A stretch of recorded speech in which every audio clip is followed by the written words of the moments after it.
நான் சொன்ன மேரேஜ் வந்து ஒரு கவர்னன்டல் ரிலேஷன்ஷிப் லைஃப் லாங்காக போகுது. அழகை வச்சு மட்டும் ஒருத்தரை பிடிச்சிது அப்படின்னா எவ்வளோ நாளைக்கு போகும்? நீங்கள் ஆசைப்படும் போதே இப்படி அப்படி நிறைய விஷயம் யோசிப்பீங்க. இது எல்லாத்தையுமே ஒருத்தர் உங்கள்கிட்ட ஃபேக்காக காட்ட முடியும். ஸோ நம்ம டிசைட் பண்ணுறதுல ரொம்ப கேர்ஃபுல்லாக இருக்கணும். இந்த ஏஜில் தயவு செய்து டிசைட் பண்ணாதீங்க.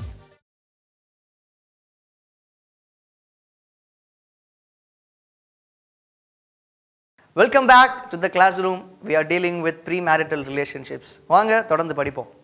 ஆனால் இப்போது முன்னாடிலாம் நம்ம தாத்தா பாட்டிலாம் அவங்களுக்குலாம் வந்து ஒரு 17-18 கேர்ள்ஸ்க்கு அந்த டைம்லேயே மேரேஜ் முடிச்சுட்டாங்களா, அவங்களும் இன்னும் வரைக்கும் ஃபேமிலியை ஒழுங்காக ரன் பண்ணி நல்லா தானே இருக்காங்க. சில்வர் ஜூப்ளி அந்த மாதிரிலாம் கொண்டாடி நல்லா ஜாலியாக தானே இருக்காங்க. சில்வர் ஜூப்ளி கொண்டாடிட்டா ஜாலியாக இருக்காங்கன்னு அர்த்தமா? அதாவது அதான் சொன்னேன்ல, கல்ச்சர். நம்ம கலாச்சாரம் வேறு மாதிரி. நம்ம கலாச்சாரத்தில் இப்போ அது ப்ரொஹிபிட்டட். 21 தான் நினைக்கிறேன் மினிமம் ஒரு பொண்ணை மேரேஜ் பண்ணுறதுக்கு. ஸோ அதுக்கு முன்னாடி இல்லாதப்போ பெண்களை விட எப்பயுமே ஆண்களே டாமினேட் பண்ணிட்டே இருப்பாங்க. இவனை கட்டிக்கிறியான்னு கூட இப்போ கேட்குறாங்க. ஆனால் அப்போது இன்னார் இவனை தான் கல்யாணம் பண்ணிக்கணும்னு பிறக்கிறதுக்கு முன்னாடியே பொம்பளை பிள்ளையாக இருந்தால் இந்த பையனுக்கு. இது எல்லாமே கல்ச்சரல் டிஃப்ரென்சஸ், அவ்வளோதான்.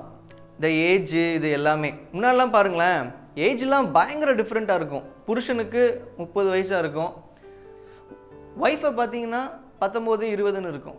அவர் வயசாகிடுவார், ஆனால் இந்த அம்மா இன்னும் யங்காக இருக்கும். இதில் நிறைய ப்ராப்ளம்ஸ் இருக்குது போக போக.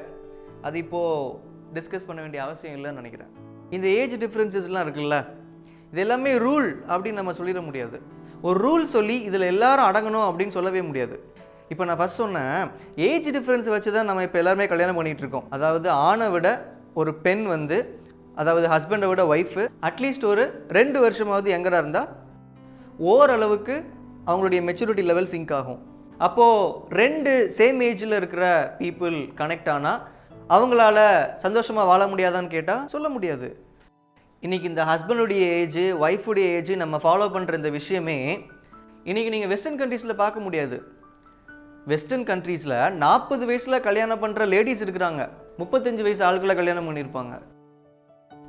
நம்ம ஊர்லேயும் தான் இருக்குது. நம்ம ஊர்லேயுமே ஹஸ்பண்டோட ஒய்ஃபுக்கு 2 வயசு 3 வயசு அதிகமாகலாம் கல்யாணம் பண்ணியிருக்கிறாங்க. ரொம்ப ரேராக பார்க்க முடியும். மற்ற கண்ட்ரீஸை கம்பேர் பண்ணுறப்போ நம்ம கம்மி. இது எல்லாமே கல்ச்சுரல் டிஃப்ரென்சஸ் தான். ஒவ்வொரு நாட்டில் அங்கே வாழ்கிற மக்கள், அவங்களுடைய கலாச்சாரம், இது சம்மந்தப்பட்டு எல்லாமே மாறிட்டே இருக்கும்.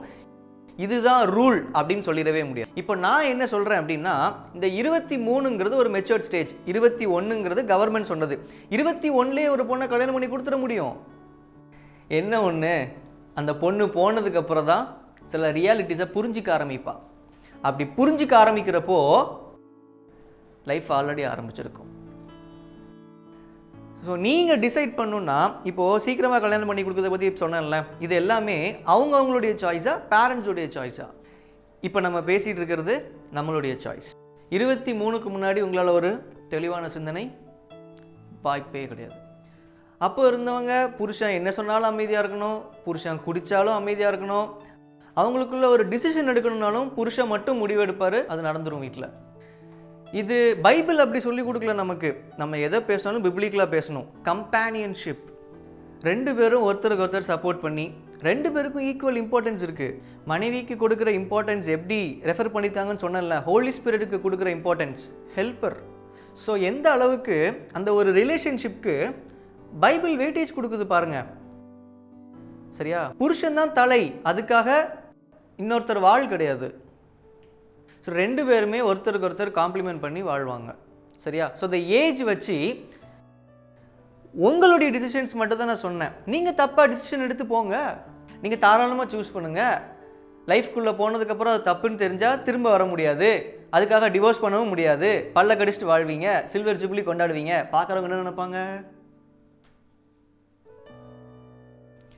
சரியா? ஸோ என்னுடைய ஒப்பீனியனில் கேட்டிங்கன்னா, இந்த அடோலசன்ட் பீரியடில் நீங்கள் ஒருத்தரோட கமிட் ஆனீங்கன்னா அந்த கமிட்மெண்ட் மேரேஜ் வரைக்கும் போகிறதுக்கு வாய்ப்பே இல்லை. அந்த ஏஜ் தாண்டறதுக்குள்ளே மனசு மாறிடக்கூடாதுன்னு அவசரப்பட்டு ஓடி கல்யாணம் பண்ணவங்க சேர்ந்து இருக்கிறாங்க. நாங்களாம் ஸ்கூல் படிக்கிறவே லவ் பண்ணோம் அப்படின்ட்டு. ஆனால் அந்த டைம் நம்ம பண்ணுற கமிட்மெண்ட்ஸ் நிறைய உடஞ்சிரும். யாரோ ஒருத்தர் சொன்னீங்களே, February 14 அன்னைக்கு ஜோடியாக சுற்றுறாங்க, அடுத்த February 14 வரைக்கும் அதே ஜோடி சேர்ந்தே இருப்பாங்களான்னு கேட்டால் அதான் ரியாலிட்டி.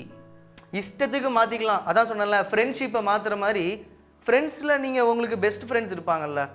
நீங்கள் 6th படிக்கும்போது உங்களுக்கு பெஸ்ட் ஃப்ரெண்ட் வேறு இருந்திருப்பாங்க, 10th வரும்போது வேறு பெஸ்ட் ஃப்ரெண்ட் இருப்பாங்க, 12th வரீங்க வேறு பெஸ்ட் ஃப்ரெண்டு, காலேஜ் கல்யாணத்துக்கு அப்புறம் பார்த்தீங்கன்னா புருஷனுடைய பெஸ்ட் ஃப்ரெண்டுக்கு மனைவி தான் இவங்களுக்கு பெஸ்ட் ஃப்ரெண்டாக இருக்க வேண்டிய கட்டாயம். ஸோ இப்படி தான் ரிலேஷன்ஷிப்ஸ் மாறிட்டே இருக்கும். இது பிரச்சனையே இல்லை. ஒருத்தரை பெஸ்ட் ஃப்ரெண்டாக ஏற்றுக்கிட்டிங்கன்னா காலம் ஃபுல்லாக அவங்களே தான் பெஸ்ட் ஃப்ரெண்டாக வைக்கணும்னு அவசியம் இல்லை. எந்த ரிலேஷன்ஷிப்லேயும் எந்த கவர்னன்ட்டும் பாண்டும் கிடையாது எக்ஸப்ட் திஸ் ஒன். இந்த ரிலேஷன்ஷிப் மட்டும் ரொம்ப முக்கியம். அதனால தான் சொல்கிறேன், எப்படியும் நடக்காது, அப்புறம் எதுக்கு சூஸ் பண்ணணும், எதுக்கு டிசைட் பண்ணணும்? சந்தோஷமாக வாழ்ந்துட்டு போங்க. ரோடு டெட் எண்டுன்னு தெரியும், அப்புறம் எதுக்கு அந்த ரோட்டில் போகணும்? ஆனால் மேரேஜ் வரைக்கும் போகாது சரி, சும்மா இப்போதைக்கு ஒரு டைம் பாஸுக்கு லவ் பண்ணிக்கலாமா? சின்ன பசங்களாம் லவ் பண்ணிட்டு சுற்றிட்டு இருக்கிறாங்கண்ணே. நான் கடைசி வரைக்கும் சிங்கிளாகவே இருக்கேன். நீங்கள் நிறைய பேருக்கு தெரியும், இந்த ஏஜில் லவ் பண்ணால் சரி போகாது, எவ்வளோ தூரம் போகுதோ பார்ப்போமே அப்படின்னு சிலர் லவ் பண்ணி பேசிகிட்டு இருப்பாங்க. அப்படி லவ் பண்ணுறதான் ஒரே நேரத்தில் 4 பேரை லவ் பண்ணிகிட்டு இருப்பான். பிள்ளைங்களும் ஒரே நேரத்தில் 3-4 ட்ராக் ஓட்டுறவங்களாம் இருக்க தான் செய்கிறாங்க. மற்றவங்க இதை பார்க்குற விதம் வேறு, நாம் இதை பார்க்குற விதம் வேறு. அதான் மறுபடி சொல்லிகிட்டே இருந்தேன், marriage is a divine relationship. உன்னோட மேரேஜ் அன்னைக்கு நீ ஒன்றை கிஃப்ட் பண்ண போகிற உன்னோட பார்ட்னருக்கு. நீ ஒருத்தருக்கு கிஃப்ட் பண்ணுற அப்படின்னா, நீ கிஃப்ட் பண்ணுற பொருள் அப்படியே புதுசாக யூஸ் பண்ணாத ஒரு பொருளாக இருக்கணும்னு ஆசைப்படுவியா, இல்லை வீட்டில் ஆல்ரெடி ஒரு 5 மாதம் யூஸ் பண்ண ஒரு பொருளை டக்குன்னு பேக் பண்ணி கொடுக்கணும்னு ஆசைப்படுவியா? உனக்கு ரொம்ப பிடிச்ச ஒருத்தருக்கு ஒரு மாலையை எடுத்துக்கோங்களேன். அந்த மாலை எல்லா விதமான பூக்களால் அலங்கரிக்கப்பட்டு அது ஒரு ஷேப்பில் இருக்கும்போது பார்க்கறதுக்கு அழகாக இருக்கும், அதை கழுத்தில் போட்டுக்கும் போது லுக்காக இருக்கும். அதே மாலை ஒவ்வொருத்தட்டியாக கொண்டு போய் கொடுத்து, உங்களுக்கு பிடிச்ச பூவை நீங்கள் பிச்சுக்கோங்க, உங்களுக்கு பிடிச்சதை நீங்கள் பிச்சுக்கோங்க அப்படின்னு ஒவ்வொருத்தட்டியாக கொடுத்து பிச்சுட்டு இப்படியே ஒரு 4 பேர் கைக்கு போயிட்டு மறுபடியும் உன் கைக்கு வந்தால் எப்படி இருக்கும்? அந்த மாலையை நீ உன் கழுத்தில் போட்டுக்க விரும்புவியா? குரங்கு கையில் கொடுத்த பூ மாலை. இதே மாதிரி தான் உன்னுடைய சரீரமாக இருக்கட்டும், உன்னுடைய மனசாக இருக்கட்டும், இந்த டிவைன் ரிலேஷன்ஷிப்பில் ஏசப்பாவுடைய சமூகத்தில் நீ உன்னுடைய பார்ட்னருக்கு கிஃப்ட் பண்ண போகிற. நீ கிஃப்ட் பண்ண போகிறப்போ எப்படி கிஃப்ட் பண்ண போகிற? அதை விடு. உன் பார்ட்னர் அவங்க சரீரத்தை, அவங்க மனசை உனக்கு எப்படி கிஃப்ட் பண்ணும் நீ நினைக்கிற? ஃப்ரெஷ்ஷாக அவங்க டைம் பாஸுக்கு ஒரு 4 பசங்கள்கிட்ட போய் நல்லா பழகிட்டு அதுக்கப்புறமா கல்யாணத்தில் உன் கூட வந்து சேர்றாங்கன்னா ஆசையாக ஏற்றுப்பியா? உன் பார்ட்னர் உனக்கு எப்படி அவங்கள கிஃப்ட் பண்ணும் நீ நினைக்கிறியோ அதே மாதிரி நீ உன்னைய அவங்களுக்கு கிஃப்ட் பண்ணு. இது ரொம்ப முக்கியமான ஒரு இதுமா. திரும்ப சொல்கிறேன், இட்ஸ் எ டிவைன் ரிலேஷன்ஷிப். கண்மூடித்தனமாக முடிவு எடுக்கவே முடியாது. இதில் ரொம்ப ரொம்ப ரொம்ப ரொம்ப ரொம்ப கேர்ஃபுல்லாக இருக்கணும். ஆனால் இந்த ஏஜில் டிசைட் பண்ணக்கூடாதுன்னா அது ஓகே. ஆனால் நம்ம மனசுக்கு ஒருத்தவங்களை பிடிக்கப்போ அதை எப்படி ஹேண்டில் பண்ணுறது? நம்ம மனசுக்கு ஒருத்தரை பிடிக்க விடாமல் நம்மளால் தடுக்க முடியாது, கஷ்டம். அப்படி இந்த ஏஜில், அடோலசன் ஏஜில், இந்த 23க்கு முன்னாடி நான் சொல்கிறேன், ஒருத்தரை பிடிச்சிச்சு அப்படின்னா ப்ராக்டிக்கலாக ஒரு ஸ்டெப்பு, ரூல் கிடையாது, பட் இது எல்லாமே செல்ஃப் கண்ட்ரோல். மற்றவங்களுக்கு தெரியுதோ தெரியலையோ உனக்கு தெரியும் இது மேரிட்டல் ரிலேஷன்ஷிப். இப்போதைக்கு சும்மா 4 பேர்ட்ட பழகிக்குவோம், அப்புறமா டிவைன் ரிலேஷன்ஷிப்பில் இன்னொருத்தர் கூட போய்க்கலாம் அப்படின்னு நினைக்கிறது தப்பு அப்படின்ட்டு. மற்றவங்க எப்படியும் சூஸ் பண்ணிட்டு போகலாம். பட் ஒன்றை பொறுத்தவரை உனக்கு ஒருத்தரை பிடிச்சிருச்சு அப்படின்னா சேஃப் ஜோன் என்ன அப்படின்னா, ஃபர்ஸ்ட் திங், வாயை திறந்துடாத. இதை பற்றி யார்கிட்டையும் பேசாத, ஒருத்தரை தவிர. யாரு? ஏசப்பா கிட்ட சொல்லு, ஆண்டவரே ஏசப்பாவை தவிர நீ வேற யார்கிட்டையும் சொன்னால் அது உனக்கு ஆப்படிக்கிற மாதிரி சுற்றி வரும், அப்படியே பரவிடும், சம்மந்தப்பட்ட ஆள் காதுக்கே போயிடும். நம்ம நேரம் பார்த்து சம்மந்தப்பட்ட ஆளே வந்து எனக்கு உன்னைய பிடிச்சிருக்குன்னு உங்ககிட்ட வந்து நிற்பாங்க. எப்படி இருக்கும்? ஸோ ஒருத்தரை பிடிச்சிருச்சுன்னா உள்ளே வச்சுக்கோங்க, கவலைப்படாதீங்க. இந்த ஏஜில் இன்றைக்கி பிடிக்கிற அதே ஆளை ஒரு வாரத்துக்கு அப்புறம் பிடிக்குன்னு கூட சொல்ல முடியாது, 2 மாதத்துக்கு அப்புறம் பிடிக்குன்னு கூட சொல்ல முடியாது. இதை ஹேண்டில் பண்ணுறதுக்கு வழி நான் சொல்லி கொடுக்குறத விட நீ ஏசப்பா கிட்ட சொல்லிட்டேன்னா அந்த நபரை மறக்கிற அளவுக்கு ஏசப்பாவே உனக்குள்ளே ஒர்க் பண்ணுவாங்க. இல்லைன்னா அவங்கள பிடிக்காம போகிற அளவுக்கு ஏதோ ஒரு விஷயம் முன்னாடி நடக்க வாய்ப்பு இருக்குது. ஏசப்பா கிட்ட நீ சொல்லிட்டேன்னா உனக்காக என்னன்னாலும் ஏசப்பா பண்ணுவாங்கம்மா. நீ தப்பாக டிசைட் பண்ணிடக்கூடாது அப்படின்னு ஏசப்பாட்ட போய் கேட்குறப்போ அது ஓம்பாடு, நீ தான் கண்ட்ரோலாக இருக்கணும் அப்படின்னு ஆண்டவர் உனக்கு வந்து அட்வைஸ் பண்ண மாட்டார். ஹோலி ஸ்பிரிட் ஹெல்ப்பர் உள்ளே உட்காந்து உனக்குள்ளே அவங்க ஒர்க் பண்ணுவாங்க. நாம் யார்கிட்டையாவது வளரி வச்சு இல்லை சம்மந்தப்பட்ட ஆள்கிட்டே போய் பேசி இதனுடைய கான்சிக்வன்சஸ் கடைசியில் நாம் ஃபேஸ் பண்ணோம். ஸோ யார்கிட்டையும் சொல்லாதீங்க. அப்படி ஒருத்தரை பிடிக்கிற பட்சத்தில் அந்த நபர்கிட்ட இருந்து கொஞ்சம் விலகி நில்லுங்க. மறுபடி பேசுறீங்கன்னா உங்களுக்குள்ள இந்த பசியை நீங்களே தீனி போடுறீங்கன்னு அர்த்தம். ஹோட்டலில் போய் சாப்பிட்ற மாதிரி உங்கள் பசி தான், பசி வந்துருச்சா நேராக ஓடிடு. எதிர்த்தாப்புல ஹோட்டலே இருந்தாலும் வீட்டுக்கு வந்துடு. எது நல்ல ஃபுட்டு, எதில் கலந்துருக்காங்க, எப்படி ப்ரிப்பேர் பண்ணாங்கன்னு தெரியாது. ஆனால் இங்கே ப்ரிப்பேர் பண்ணுறது சேஃப், இங்கே ப்ரிப்பேர் பண்ணுறது உனக்கு ஹெல்த்தி. ஸோ இங்கே ஓடி வந்துடு. அண்ட் இந்த மேரேஜ் ரிலேஷன்ஷிப் அப்படிலாம் யோசிக்காதீங்கம்மா. அது இப்போதைக்கு நீங்கள் மேரேஜ்னு யோசிச்சிங்கன்னா அந்த ஒரு ரொமான்ஸு செக்ஸு மிஞ்சி போனால் ஃபஸ்ட் நைட் தாண்டி உங்கள் மூளை மேரேஜை பற்றி அடோலசன் பீரியடில் யோசிக்க தெரியாது. அவ்வளோதான். நம்மளை இன்ஃப்ளூயன்ஸ் பண்ணுற மூவிஸ் எல்லாமே நீங்கள் பாருங்கள், மேக்ஸிமம் 2 பேர் லவ் பண்ணுறாங்களா அவங்க அப்படியே சேர்ற மாதிரி கல்யாணம் முடிகிற மாதிரி படத்தை முடிச்சிருவோம். அதுக்கப்புறம் என்னென்னு காட்டினா தானே ரியாலிட்டி என்ன அப்படின்னு தெரியாது. அடுத்தடுத்த கிளாஸஸில் இன்னும் நம்ம விரிவாக நம்ம படிக்க போகிறோம். சரியா? இப்போதைக்கு மைண்டில் ஒரு விஷயம் மட்டும் யோசிச்சுக்கோ, marriage is a divine relationship. இப்போதைக்கு முடிவு எடுத்து உன் பார்ட்னருக்கு ஒன்றை டேமேஜாக கொடுத்துறாத.